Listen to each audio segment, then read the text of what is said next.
The arrival of the human Orbit 12 was the safest space station in the galaxy. It was where the Galactic Council met. Every species had a seat here. They made rules, signed peace deals, and punished war criminals. Today, something different was happening. A prisoner from the Krellick Empire was being brought in. His name was Zyrtec, a warlord, killer, and leader of 1,000 worlds. Everyone feared him. But what made the council most nervous was not Zyrtec himself. It was his bodyguard. The beast's name was Grorik. Grorik was not a soldier or robot. It was a living weapon, over 10 feet tall, covered in black muscle, claws like steel, eyes like burning stars. Grorik had no master except Tech. In one war, it destroyed an entire army by itself. Ships, bunkers, soldiers, nothing survived. Some said it couldn't feel pain. Some said it didn't know fear. Everyone knew one thing. Grorik only obeys the strongest. So when the Galactic Council saw that only one human was sent to guard the prisoner today, they laughed. A human? Just one? A Zorian ambassador hissed. Is this a test or a joke? Another whispered. Humans were known across the stars, but mostly as explorers, traders, scientists.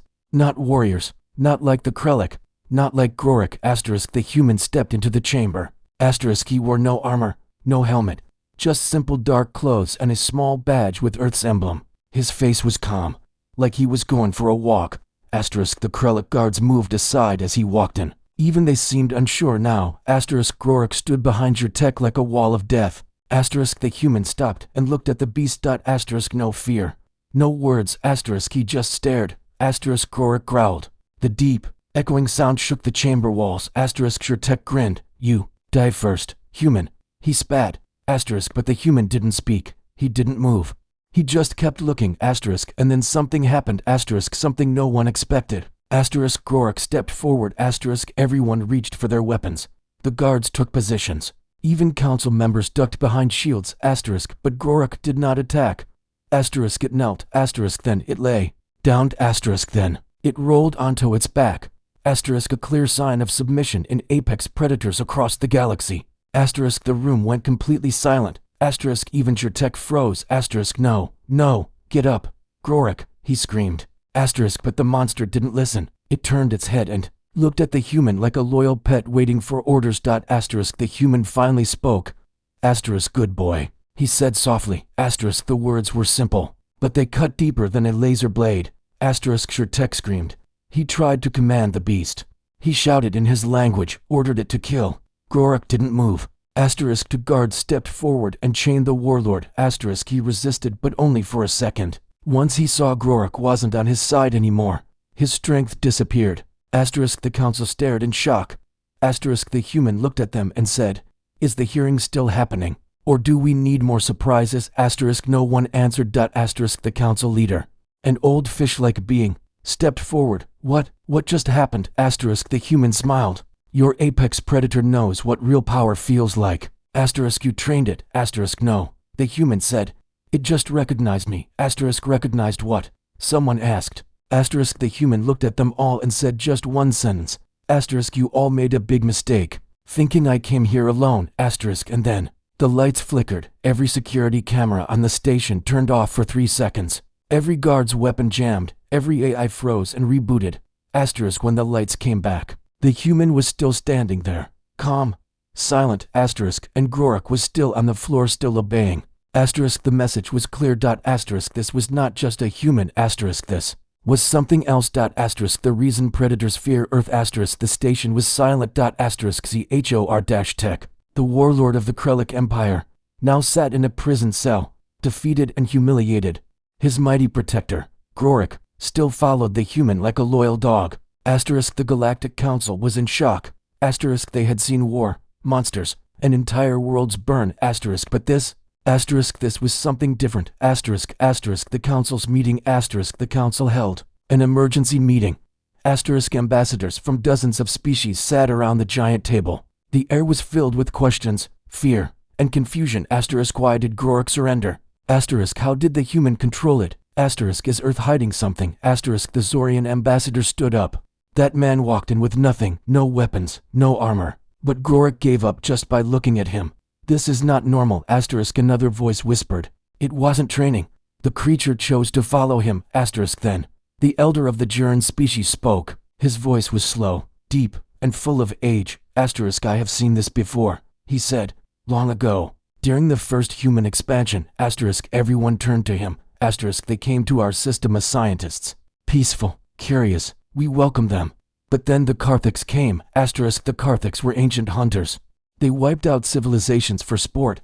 Asterisk one Karthik ship attacked the human colony. We thought the humans were finished, the old Juran said. But the Karthiks ran away, asterisk ran? Someone asked, from humans, asterisk the Juran nodded. Slowly, the hunters became the hunted. We never understood why until now. Asterisk what the records reveal asterisk the council demanded answers. Asterisk they opened the deepest files in the galactic network, hidden war logs, blacked out missions, data sealed for centuries. Asterisk what they found shocked them. Asterisk humans had faced creatures bigger than ships. Asterisk they had survived planets with toxic storms, wild beasts, and endless war. Asterisk they didn't just fight to win, they fought to adapt. Asterisk they didn't fear death, they learned from it. Asterisk in every report, one truth repeated. Asterisk predators hesitate when facing humans. Asterisk why? Asterisk because something deep inside them, instinct, DNA, memory tells them. Asterisk this one is not prey. This one is death. Asterisk back to the human. Asteriskin.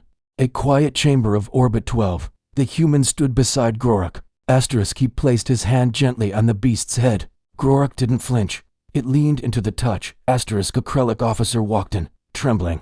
What are you? He asked the human. Asterisk the human didn't answer right away. Asterisk he looked out the window, at the stars, at the galaxy that had judged Earth for so long. Asterisk then he turned and said, I'm just a man from a small blue planet, but we grew up hunted. On Earth, we had no claws, no armor, just brains and the will to fight. Asterisk the officer didn't understand.